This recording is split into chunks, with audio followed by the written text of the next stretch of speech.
अंतर बहुत छोटा सा है, लेकिन ध्यान से समझिएगा। रावण को ज्ञान का अभिमान था और प्रभु श्री राम को अभिमान का ज्ञान था। नमस्ते दोस्तों, मैं हूं आरजे कार्तिक।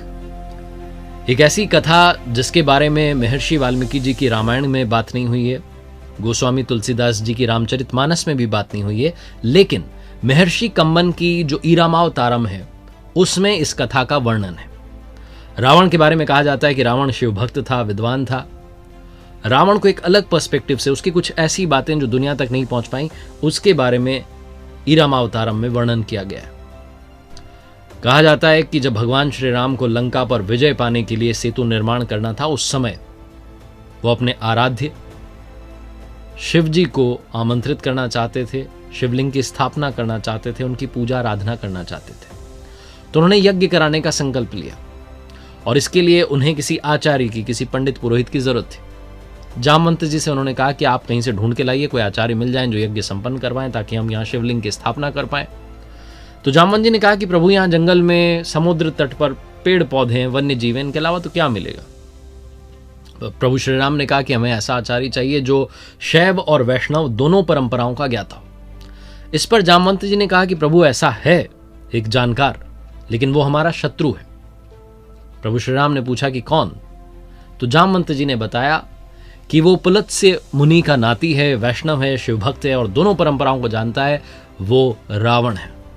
प्रभु श्री राम ने कहा कि ठीक है, आप बात कीजिए और यज्ञ का निमंत्रण देकर के आइए, क्या पता वो आचार्यत्व को स्वीकार कर लें।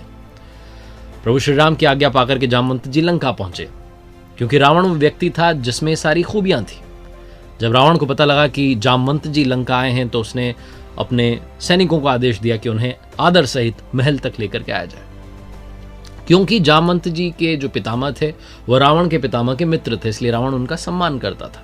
जामवंत जी जब महल में पहुंचे तो रावण ने आदर सहित उन्हें बैठाया और उनसे पूछा कि आपका यहाँ कैसे आना हुआ।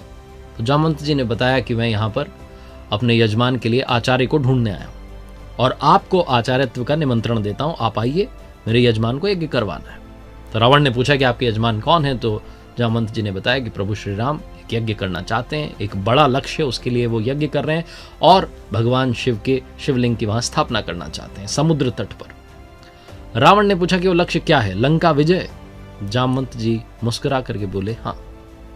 रावण ने कहा ठीक है, मैं अवश्य आऊंगा, क्योंकि आप मुझे आचार्यत्व का निमंत्रण देने आए, तो आप चिंता मत कीजिए, ये आचार्य वहां आएगा और यज्ञ संपन्न करवाएगा। जामवंत जी को विदा करने के उपरांत रावण खुद अशोक वाटिका में पहुंचा और साथ में अपने सेवकों को आदेश दिया कि आवश्यक सामग्री जो है उसका संग्रह कीजिए।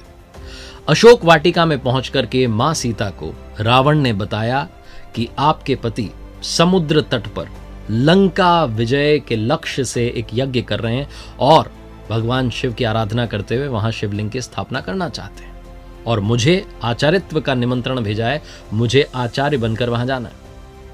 और अब आचार्य का कर्तव्य होता है, जिम्मेदारी होती है कि जो यजमान के पास सामग्री नहीं है वो उस तक पहुंचाए। बाकी सामग्री संग्रह करने के लिए तो मैंने सेवकों को बोल दिया है, लेकिन बिना अर्धांगिनी के यज्ञ अधूरा रहेगा, अनुष्ठान अधूरा रहेगा, आपको भी चलना होगा। विमान तैयार है, आप आकर के बैठ जाइएगा, लेकिन याद रखिएगा वहां भी आप लंकेश के ही अधीन रहेंगी। अनुष्ठान संपन्न होने के बाद वापस आपको उसी विमान में बैठ करके लंका लौटना है। मां सीता ने हाथ जोड़ करके सर झुका दिया, प्रणाम किया और लंकेश ने अखंड सौभाग्यवती भव स्वस्थ कंठ से ये आशीर्वाद दिया। विमान पहुंचा समुद्र तट पर। भगवान श्री राम ने भेजा विभीषण को, छोटे भाई लक्ष्मण को, सुग्रीव को कि जाकर के लेकर आइए आचार्य को। आचार्य जब वहां पहुंचे तो स्वस्थ कंठ से भगवान श्री राम को भी कहा, जो कि उनके यजमान थे, उन्हें कहा लंका विजयी भव, दीर्घायु भव। सब लोग चौंक गए कि लंकेश जो है वो ऐसा आशीर्वाद कैसे दे सकता है। यज्ञ जो था वो शुरू होने को था, अनुष्ठान शुरू होने को था। तो आचार्य ने कहा, यानी कि लंकेश ने कहा प्रभु श्री राम से कि आपकी अर्धांगिनी को बुलाइए। अब प्रभु श्री राम कहते हैं कि अर्धांगिनी इस वक्त नहीं है, क्या कोई और विकल्प हो सकता है। तो लंकेश कहता है कि नहीं, क्योंकि आप विधुर भी नहीं हैं, आप अपनी पत्नी को छोड़कर के भी वनवास में नहीं आए हैं, चिंता मत कीजिए, आपकी अर्धांगिनी वहां विमान में बैठी हैं, उन्हें आदर सहित यहां लेकर के आइए।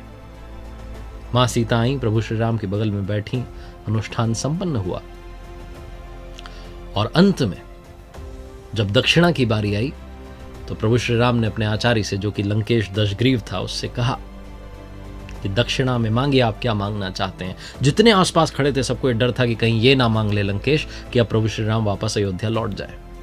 लेकिन रावण ने कहा कि बस दक्षिणा में यही मांगना है कि जब आचार्य की मृत्यु हो तो यजमान सम्मुख उपस्थित हों।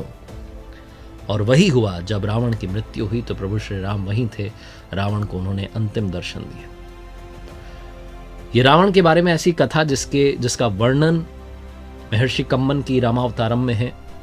इसको आज सुनाने का मतलब सिर्फ ये है कि कई बार हम शत्रुता में सारी हदें पार कर जाते हैं। दुश्मनी निभाने में भी कर्तव्य जो है वो अगर बीच में आते हैं तो उन्हें पहले पूरा करना चाहिए। यही रावण की कथा हमें सिखाती है। रावण जो कि विद्वान था, ज्ञाता था, उसके जीवन से जुड़ी हुई कुछ ऐसी कथाएं जो हमें समझाती हैं कि रावण चाहे जितना भी बुरा था लेकिन उसमें कुछ अच्छाइयां भी थी। एक बार फिर से वही बात जो अक्सर आपसे कहता हूं, ऊपर वाले के आशीर्वाद, अपनी मेहनत और अपनों के प्यार के साथ कर दिखाओ कुछ ऐसा कि दुनिया करना चाहे आपके जैसा। याद रखिए, हर सोमवार सुबह 9:30 बजे मेरे साथ देखिए एक नई कहानी, और हर शुक्रवार सुबह 9:30 बजे मेरे साथ देखिए लर्निंग सीरीज का एक नया वीडियो।